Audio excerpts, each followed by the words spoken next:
The autumn of 1940 saw Britain battered but unbroken. Amidst the relentless drone of Luftwaffe bombers, a quiet man named Arthur Penhaligon, a former clerk turned reluctant Tommy, found himself facing the aerial might of the Third Reich. His weapon? Not standard issue, but a hefty rifle acquired through less than official channels, a relic from a forgotten catalogue. What transpired on that fateful September afternoon over the Kentish fields would defy belief, leaving 9 enemy pilots plummeting from the sky in a mere 4 minutes, forever altering the course of the Battle of Britain. The year 1940 etched itself into the very soul of Britain, a period of grim defiance and unyielding spirit. The Blitz had begun in earnest, a nightly symphony of air raid sirens, distant explosions, and the chilling whistle of falling bombs. London, a city of ancient stones and resilient hearts, bore the brunt, but no corner of the island was truly safe. From the industrial heartlands to the tranquil Kentish hopfields, the shadow of the Luftwaffe loomed large. It was a time when ordinary men and women performed extraordinary feats, driven by a collective resolve to keep calm and carry on. Among them was Arthur Penhaligon, a man whose life before the war had been defined by ledgers and the quiet hum of a suburban office in Croydon. Now, Private Penhaligon, aged 34, found himself stationed near a small village in Kent, part of a hastily assembled Home Guard unit tasked with defending a vital, if rather unassuming, railway junction. Arthur was not a soldier by nature. His spectacles often slipped down his nose, and his uniform, though meticulously pressed, always seemed a touch too large. Yet, beneath the unassuming exterior lay a keen intellect and a stubborn streak, as unyielding as the chalk cliffs of Dover. He possessed an almost encyclopedic knowledge of ballistics, a peculiar hobby cultivated during his youth, poring over dusty catalogues of sporting goods and military surplus. It was this obscure passion that led to his most unconventional acquisition. The standard issue Lee Enfield, while reliable, felt inadequate against the swift, high-flying German aircraft. Arthur believed a different approach was needed, something with more punch, more reach. He remembered an advertisement from a pre-war catalogue, a formidable anti-tank rifle, a relic from the Great War era, marketed briefly to civilian enthusiasts before its true military potential was fully appreciated and then restricted. It was a beast of a weapon, chambered for a heavy caliber round, designed to punch through early tank armor. Through a series of discreet inquiries and a surprising amount of bartering involving his prized collection of rare stamps and a rather potent homemade elderflower wine, Arthur managed to acquire one such rifle. It was a boy's anti-tank rifle, a 55-inch caliber behemoth, originally designed in the late 1930s. This particular model, however, was an early production run, sold off as surplus before the war truly escalated, finding its way into the hands of a private collector who, in turn, sold it to Arthur. It was cumbersome, weighing over 16 kilograms, and its recoil was legendary, capable of dislocating a shoulder if not handled correctly. But Arthur saw its potential. He spent countless hours, often under the cover of darkness, in a makeshift workshop behind the village pub, meticulously cleaning, oiling, and even subtly modifying the rifle. He fashioned a more stable bipod from salvaged scaffolding poles and adapted a rudimentary, yet surprisingly effective, anti-aircraft sight from a broken telescope and some scrap metal. His fellow Home Guard members, a motley crew of farmers, shopkeepers and retired gentlemen, initially regarded his efforts with a mixture of bemusement and polite skepticism. "Bit much for a pigeon, eh, Arthur?" Old Farmer Giles would quip, puffing on his pipe. Arthur would merely offer a tight-lipped smile, his eyes gleaming with a quiet determination. The challenge was immense. The Luftwaffe's Messerschmitt Bf 109s and Heinkel He 111s flew at speeds and altitudes that made them notoriously difficult targets for ground-based small arms. Anti-aircraft guns were scarce and often reserved for critical infrastructure. The idea of a single man with a single rifle making a difference seemed preposterous. Yet Arthur harbored a conviction, a quiet certainty that his Catalogue rifle, as he affectionately called it, possessed the raw power to disrupt the enemy's aerial dominance, if only he could master its formidable characteristics. He practiced in secret, firing at distant targets, learning to compensate for wind, bullet drop, and the terrifying speed of an approaching aircraft. He studied the flight patterns of the German bombers and fighters, noting their approach vectors, their diving angles, their moments of vulnerability. He understood that a direct hit on an engine or a fuel tank, even from a single heavy round, could be catastrophic. It was a gamble, a desperate measure born of desperate times. But Arthur, like so many Britons, was prepared to gamble everything for the defense of his homeland. The air raids continued, each siren a fresh reminder of the stakes, each distant explosion a spur to his relentless, solitary training. He knew his moment would come. The question was, would he be ready? The weight of expectation, not from his superiors, but from his own conscience, pressed heavily upon him. He was a quiet man, but his resolve was as solid as the bedrock of England itself. He believed in the power of ingenuity, the spirit of the common man, and the unexpected strength found in the most unlikely of places. His rifle, a symbol of this quiet rebellion, lay ready. The morning of 15th September 1940 dawned with an ominous clarity, a crisp autumn day that belied the storm brewing on the horizon. This day would become known as Battle of Britain Day, a pivotal moment when the Luftwaffe launched its largest and most concentrated attacks against London and the southeast. Arthur Penhaligon, having spent a restless night listening to the distant thrum of German engines on reconnaissance flights, felt a peculiar mix of dread and anticipation. He had positioned himself on a small, elevated mound overlooking the railway junction, partially concealed by a thick hedgerow. His boy's anti-tank rifle, lovingly maintained, lay beside him, its cold steel a stark contrast to the dew-kissed grass. A thermos of lukewarm tea and a packet of digestive biscuits completed his austere setup. He checked his watch, 10:30 a.m. The first wave was expected any moment. The air grew heavy with the distant roar of hundreds of aircraft. Soon, the sky above Kent was a terrifying canvas of contrails and flashing sunlight, as formations of Heinkel He-111s and Dornier Do-17s, escorted by squadrons of Messerschmitt Bf-109s, streamed towards London. The sound was deafening, a visceral assault that vibrated through the very ground. Arthur's heart hammered against his ribs, but his hands remained steady. He adjusted his improvised sight, his breath coming in shallow, controlled bursts. This was it. This was the moment he had trained for, the moment his unconventional weapon would face its ultimate test. He watched as a formation of Heinkels, flying at approximately 15,000 feet, began their descent, aiming for the railway lines. Their escorting Bf-109s weaved above, vigilant for RAF Spitfires and Hurricanes.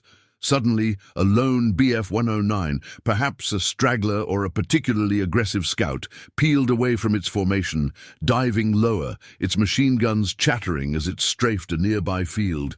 It was a reckless maneuver, bringing the fighter within Arthur's theoretical range. He took a deep breath, exhaling slowly. The fighter, a sleek, deadly machine, was now directly in his line of sight, its distinctive black crosses stark against the grey-blue fuselage. Arthur tracked it, leading the target, his mind a whirlwind of calculations. Speed, distance, windage, bullet drop. He squeezed the trigger. The boy's rifle roared, a thunderous report that echoed across the fields, kicking up a cloud of dust and sending a violent jolt through Arthur's shoulder. The heavy, 55-inch round, a miniature cannon shell, streaked towards the aircraft. For a heart-stopping moment, nothing. Then, a puff of black smoke erupted from the Bf-109's engine. The aircraft lurched violently, its dive becoming uncontrolled. A trail of smoke and flame followed as it spiraled downwards, crashing into a distant copse of trees with a sickening thud. One down. Arthur barely registered the success. His ears rang and his shoulder ached, but his focus was absolute. Another Bf-109, alerted by the crash, banked sharply. its pilot perhaps searching for the source of the unexpected ground fire. It presented a fleeting target. Arthur reloaded with practiced speed, the heavy bolt clanking into place. He fired again. This time, the round struck the wing root, tearing a jagged hole. The fighter's control surfaces immediately failed, and it too began an uncontrolled descent, its pilot bailing out at the last moment, a tiny speck against the vast sky. 2 down. The sheer audacity of a single rifle engaging enemy aircraft was unprecedented. The German pilots, accustomed to anti-aircraft batteries or fighter opposition, were utterly bewildered. They couldn't pinpoint the source of the deadly precise fire. In the next frantic minutes, as the aerial battle raged overhead, Arthur became a man possessed. He moved with an almost supernatural calm, reloading, tracking, firing. A Heinkel. He, 111 damaged by an RAF fighter, limped past, its port engine smoking. Arthur saw his chance. He aimed for the fuselage, hoping to hit a fuel tank or vital control lines. The heavy round slammed into the bomber's belly. A secondary explosion ripped through the aircraft, and it broke apart in mid-air, raining debris across the landscape. 3 down. Then another Bf-109, attempting a low-level pass to identify the threat, met the same fate, its engine exploding in a flash of fire. 4 down. The air was thick with the smell of cordite and burning aviation fuel. Arthur's shoulder screamed in protest, but he ignored it. He was in a zone, a grim dance with death. The Luftwaffe formations, though vast, were now showing signs of disarray in this particular sector. The unexpected, devastating ground fire was sowing confusion. Pilots were radioing frantic reports of unidentified heavy-caliber ground fire and sudden catastrophic failures. In a desperate attempt to suppress the unseen threat, a flight of 3 Bf-109s broke formation, diving towards Arthur's general position, their machine guns spitting fire. It was a terrifying moment. Bullets ripped through the hedgerow, showering him with earth and leaves. He ducked but held his position. As the first fighter pulled up, Arthur, with a surge of adrenaline, rose and fired. The round struck the cockpit, a chillingly precise shot. The fighter nosedived instantly. 5 down. The second fighter, caught off guard, presented a perfect broadside. Arthur fired again, hitting its tailplane. The aircraft spun out of control. 6 down. The third fighter, its pilot clearly unnerved, broke off its attack, climbing steeply to escape the unseen menace. But Arthur was relentless. He tracked it, leading the target with an almost impossible precision, and fired his last round from the magazine. The heavy bullet found its mark, striking the engine. The Bf-109 coughed, sputtered, and then burst into flames, a fiery comet plummeting earthwards. 7 down. Just as the last Bf-109 hit the ground, 2 more Dornier Do-17 bombers, stragglers from a larger formation, lumbered into view, flying lower than their counterparts, perhaps seeking cloud cover or a less defended route. Arthur, his body screaming from the recoil and the sheer exertion, knew he had to push on. He quickly reloaded, his fingers fumbling slightly with the heavy rounds. He sighted on the lead Dornier, aiming for its wing root. The rifle roared again, and the bomber's wing buckled, a plume of smoke trailing behind it as it began a slow, inevitable descent. 8 down. The second Dornier, its pilot now fully aware of the deadly ground fire, attempted a sharp, evasive turn, but it was too late. Arthur, with a final, desperate surge of strength, fired his penultimate round. The heavy projectile tore through the bomber's tail section, severing its control cables. The aircraft pitched violently, then plunged earthwards, a broken bird. 9 down. The entire engagement, from the first shot to the last, had lasted precisely 4 minutes. 9 enemy aircraft, brought down by a single man and his Catalogue rifle. The sky, though still filled with the distant echoes of battle, felt strangely quiet in Arthur's immediate vicinity. He lay there, panting, the acrid smell of cordite filling his nostrils, his body aching, but his spirit soaring with a quiet, fierce triumph. He had done it. He had faced the operational reality, and against all odds, he had prevailed. The impossible had just become terrifyingly real for the Luftwaffe.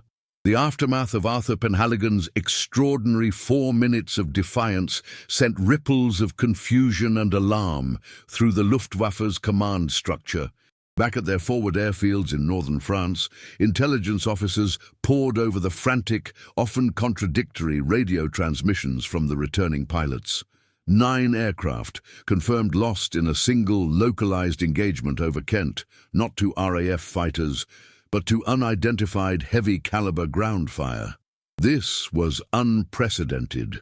Oberstleutnant Klaus Richter, a seasoned intelligence analyst with a reputation for meticulous detail, stared at the reports with a furrowed brow. His maps, usually a precise tapestry of known anti-aircraft emplacements and RAF sector boundaries, offered no explanation.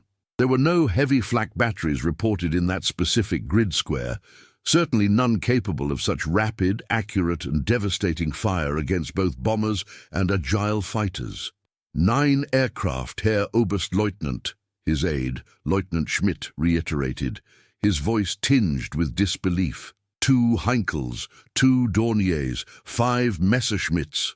All reported catastrophic damage from single, large-caliber hits, not flak bursts but direct impacts.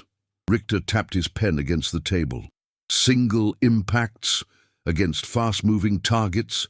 This is not standard anti-aircraft. Not even the British Bofors guns are that precise, let alone that powerful against a Heinkel. He considered the possibilities.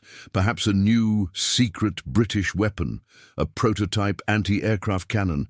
But the report spoke of ground fire, not a battery.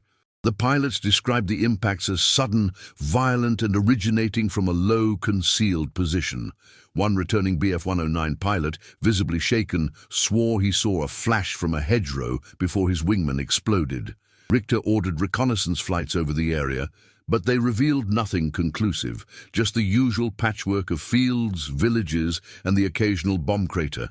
No visible gun emplacements, no telltale signs of heavy weaponry. The mystery deepened, sowing a seed of unease among the German air crews. The psychological impact was significant. Pilots, already facing the formidable RAF, now had to contend with an unknown, unseen threat from the ground, a phantom gun that could pluck them from the sky with terrifying efficiency. Morale, already strained by the relentless British resistance, began to fray in certain squadrons. The British, it seemed, were capable of anything. Meanwhile, back in Kent, Arthur Penhaligon was being treated with a mixture of awe and bewilderment. His Home Guard comrades, initially skeptical, now regarded him as a legend. The local RAF sector command, initially dismissing the reports of ground-based fighter kills as exaggerated pilot claims, sent an intelligence officer, Squadron Leader Davies, to investigate. Davies, a man of precise military bearing, listened to Arthur's understated account, examined the boy's rifle, and inspected the impact sites of the downed aircraft. He was a professional, but even he struggled to reconcile the evidence with the man before him. "You're telling me, Private Penhaligon," Davies began, adjusting his monocle, "that you, with this sporting rifle, brought down 9 enemy aircraft in 4 minutes?" Arthur, ever modest, simply nodded. "Well, sir, it's a rather powerful sporting rifle, if you catch my meaning, and I've had a fair bit of practice." Davies, after a thorough investigation, was forced to conclude that Arthur's story, improbable as it seemed, was entirely consistent with the physical evidence. The impact patterns on the wreckage, the trajectory analysis, and the sheer number of downed aircraft in that specific undefended sector pointed unequivocally to Arthur's actions. The official report, carefully worded to avoid sensationalism, confirmed the unconventional and highly effective deployment of a heavy-caliber anti-tank rifle against enemy aircraft. The news, though initially kept quiet for security reasons, spread like wildfire through the local communities and up the chain of command. Arthur Penhaligon became a quiet hero, a symbol of British ingenuity and the indomitable spirit of the common man. His actions, while a statistical anomaly provided a much-needed morale boost. It proved that even against the might of the Luftwaffe, individual courage and resourcefulness could make a tangible difference. The operational validation was clear. While not a scalable solution, Arthur's feat demonstrated a critical vulnerability. The Luftwaffe, for all its technological prowess, was not invincible. Their pilots, though highly trained, were susceptible to unexpected threats. The incident forced German strategists to reconsider their low-level attack profiles and to allocate more resources to ground attack suppression, diverting valuable assets from their primary bombing missions. Richter, in his final analysis, concluded that the British were employing unconventional and highly effective localized ground defense measures, a vague but unsettling assessment that left the true nature of the threat shrouded in mystery. The Catalogue rifle had not only shot down enemy planes, it had shot holes in the enemy's confidence and tactical assumptions, proving that the spirit of improvisation was a potent weapon in itself. Arthur, meanwhile, simply returned to his post, ready for the next wave, his rifle cleaned and reloaded, a quiet sentinel against the storm. Arthur Penhaligon's extraordinary actions on that pivotal September day, though initially shrouded in a veil of wartime secrecy, quickly became a legend whispered among the Home Guard and the local populace. His Catalogue rifle became a symbol of the British capacity for improvisation and the sheer bloody-mindedness that defined the Blitz spirit. And while the official records carefully downplayed the individual aspect to prevent copycat attempts with unsuitable weapons, the story of the quiet clerk who shot down Luftwaffe planes with an old sporting rifle resonated deeply. It was a tale that perfectly encapsulated the resilience of a nation under siege, demonstrating that even the most formidable enemy could be confounded by unexpected ingenuity and unwavering resolve. The immediate impact was a significant boost to morale, not just in Kent, but across the country. News, even in its censored form, travelled fast. The idea that a single Tommy, armed with an unconventional weapon, could inflict such damage on the vaunted Luftwaffe was a powerful antidote to the fear and uncertainty of the air raids.